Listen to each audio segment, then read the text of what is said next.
The Gaza war has proven to be one of the deadliest conflicts in recent memory for journalists.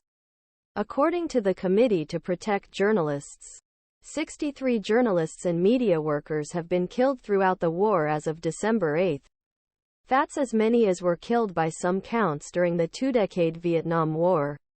Most of those killed were Palestinians in Gaza, and dozens of Palestinian journalists were reported injured, missing or arrested. Additionally, family members of journalists were killed in shelling, including Al Jazeera's Gaza bureau chief and a CNN producer.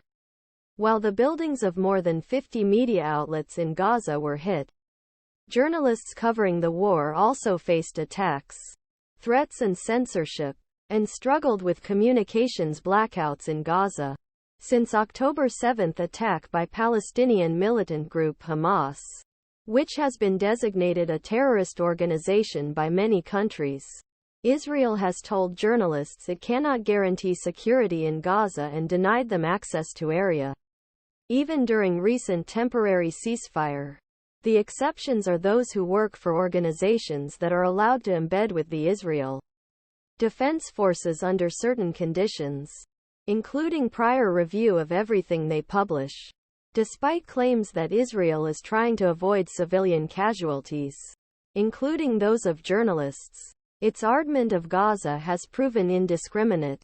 As latest estimate made by the Gaza Ministry of Health, 16,000 people have Gaza, a figure that may be an undercount due to large number people missing and a breakdown in communication between hospitals. Gaza.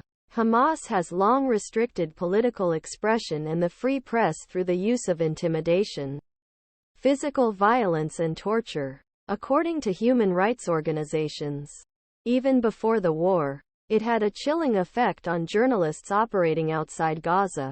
All this has made it incredibly difficult for journalists to independent reporting that could provide a critical check on wartime propaganda, and has greatly reduced the number of journalists who can the world with a clear and factual understanding what is really going on in Gaza. In this vacuum, Hamas and Israel often offer dueling narratives of reality on the ground that are impossible to verify. We must assume that journalists in the field are objective observers, and so targeting them means you're trying to reduce public understanding and access to news. These journalists report, said Kiran Nazish, a foreign correspondent who reports from conflict zones and the founding director of Coalition for Women in Journalism, a worldwide support organization for women journalists. Israel's history of killing journalists under international law. Journalists generally do not constitute a protected class separate from civilians.